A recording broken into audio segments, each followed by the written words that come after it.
nekk une toute nouvelle émission bi leen KM Vision di jagleel ci li nga xamante ni mooy ci CAN 2022 yi nga xamante ni ñu ngi koy amalee fële ci Cameroun. tey jii ñu dalal suñu xarit suñu ndaanaan bi nga xamante ni xam-xamam dafa màcc ci wàllu li nga xamante ni mooy poom tànk mi maanaam football ñu bàyyi ko mu nuyoo ki nga xamante ni moo di monsieur Sylla coach Sylla. waaw salaamaaleykum maa leen di nuyu di leen ziar waa KM Vision di leen remercier ci initiative bi nga xamante ni jël ngeen ko pour ñu ñëw indi suñu tuuti contribution par rapport ak déroulement CAN bi ak équipe nationale du Sénégal.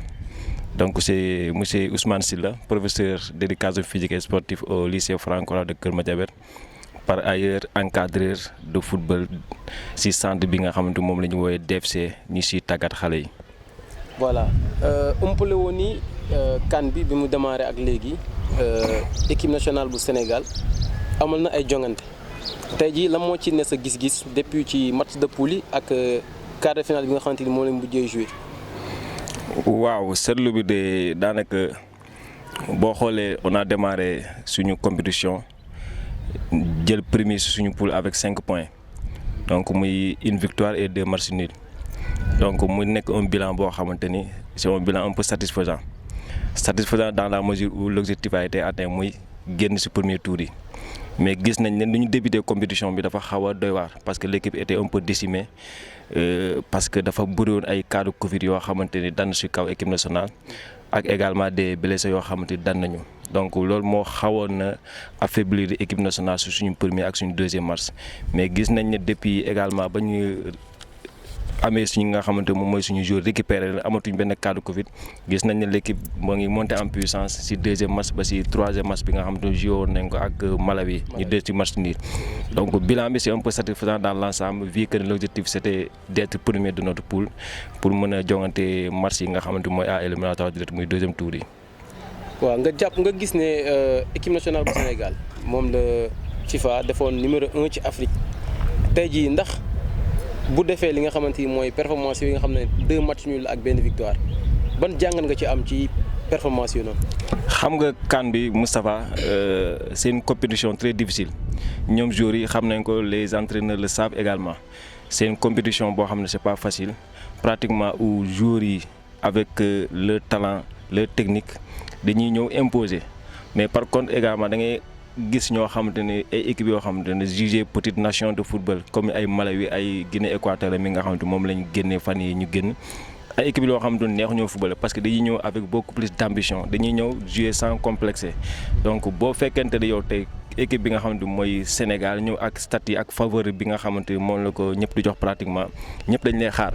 donc warutoon na nekk lu yomb te yombul également mais vu voilà la qualité qui se trouve dans l'équipe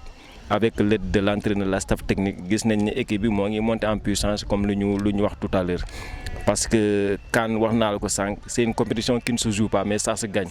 donc beaucoup de Sénégalais tey se plaignaient parce que l'équipe ne joue pas bien beaucoup de Sénégalais se plaignaient parce que la technique qui se trouve dans l'équipe nationale du Sénégal avec les joueurs de rang qu'on a gis nañ ne li ñuy joxe comme rendement du point de vue technico-tactique dafa des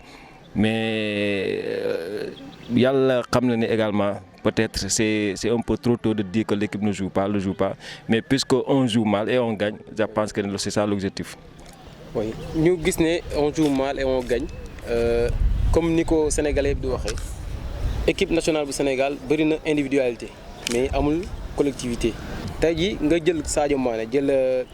Diao Baldé Keita nga jël Gana Gueye ci seen club yi ñu nekk li ñu fay joxe Sénégalais yi jàpp na ñoom bu ñu ñëwee ci équipe nationale bi li ñuy joxe foofu moo gën a ëpp li ñuy joxe ci équipe nationale bi. ban jàngat nga am ci loolu. waaw déjà CAN bi dafa am particularité côté sénégalais mooy am nañ 12 jours yoo xamante ñoo ngi doog a jouer CAN donc loolu particularité boo xam dafay peser lourd Aliou Cissé depuis qu'il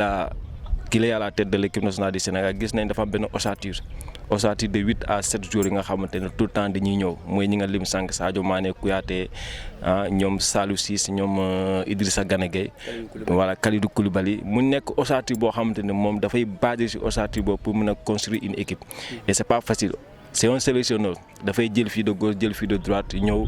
defar une très bonne équipe te beneen particularité bi mooy CAN bi amul benn préparation boo xamante ne def nañ ko avant ñuy dem y avait pas de matchs amicaux y avait pas de préparation digne de ce nom donc dañoo woo joueurs yi à 2 jours à 3 jours de la compétition si la ñenn ñi ñëw rejoindre équipe nationale du Sénégal voilà donc da ngay gis ni amutoon préparation bu si war par rapport ak CAN yi nga xamante ni jógee nañ si donc xëy na moom moo war a peut-être yenn défaillance yi di ñuy feeñ si biir équipe nationale ba pare la cohésion ne passait pas parce que wax naa la ko ki nga xamante ni moom moo teeroo ak Koulibaly di Diallo c'est sa première CAN malgré le talent qu'il a mu ngi siy génn mais beaucoup de joueurs yi nga xam ne tey Aliou Cissé woon na leen wax naa la ko sànq ñoo ngi doog a jouer li nga xam ne mooy ma compétition di CAN te CAN qui connaît la CAN xam ne c'est historiquement parlant dafa nekk compétition boo xamante ni dafa métti y a des équipes comme Cameroun comme Égypte comme Maroc ñooñu tey dañuy ñëw ak seen force également ak seen faiblesse donc à nous maintenant de gérer la situation puisqu'on gagne puisqu'on avance alhamdoulilah. voilà nga gis bañ tàmbalee CAN bi ak léegi ñu jugee ko ci match de poule kenn gisul apparition Ismaïla Sarr ci quart de finale bi ñu ñëw ñu gis ne jot na def benn performance tey jii nan nga jàngatee Ismaïla Sarr ci quart de finale bi ñu génne ak fan nga koy séntu ci demi-finale bi nga xam ne war a amal ni ki suba. Voilà Moustapha, pour le cas de Ismaïla mooy li ma la sànq rek beaucoup de Sénégalais étaient sceptiques au début parce que convoqué jour boo xamante ni dafa blessé xamoo ba xam ban rendement la lay apporter dafa xaw a doy waar donc Aliou avait pris des risques de le faire convoquer parce que xam na ne le gosse il est très talentueux son talent du lu ñuy discuter et bu ko récupéré moo tax ba mu ñëwee à la CAN ñu yóbbaat ko Barcelone pour mu mën a maintenir son état de forme et alhamdulilah ñëw na gis nañ keroog mu def première apparition parce que c'était pas facile duggoon nañ ko pratiquement à 30 minutes de la fin et voilà ba mu duggee également il a répondu présent même bu fekkente ne physiquement il n'est pas encore prêt. Techniquement et tactiquement, c'est un joueur que vraiment le groupe a besoin. Collectivement également, il sert l'équipe, il joue pour l'équipe, il joue également pour le compte de l'équipe. Donc nous avons joué pratiquement une demi-heure. Nous avons le 3e but pour le bonheur de tous les Sénégalais. Donc nous avons également suite CAN bu mucc ayib. Tey jii nga gis bi match quart de finale bi jeexee Sénégalais yu bëri ne ki nga xamante ni mooy le sélectionneur di Aliou Cissé dafa def li nga xamante ni mooy coaching gagnant. parce que gis nañ mu amal ñaari changement yoo xamante ni dañ ne jarul ko woon parce que gis nañ mu génnee ki nga xamante ni mooy Pape Gueye dugal Cheikhou Kouyaté yow ban jàng nga am ci loolu ci changement boobu noonu. Voilà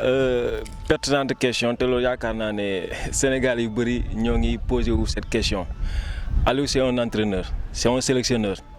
Donc c'est lui qui est en mesure de connaître le groupe, les joueurs. C'est lui qui est en mesure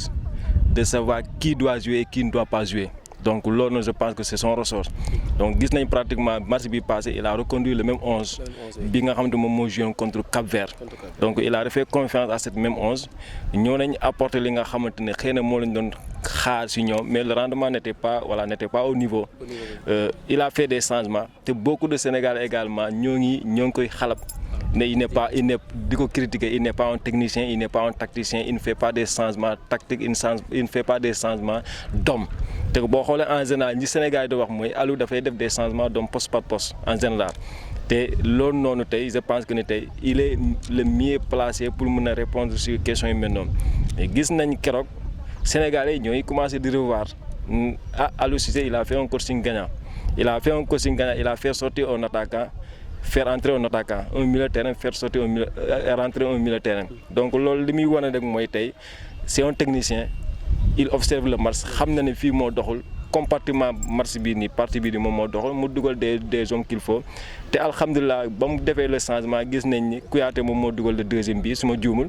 3e bi ki nga xamanté mom moy Ismaïla Sarr jël place bu Boulaye Dia je pense que mom également mom mo dugal mu nek un coaching payant di ko féliciter de passage à Aliou Cissé comme ni ko Sénégal yi defee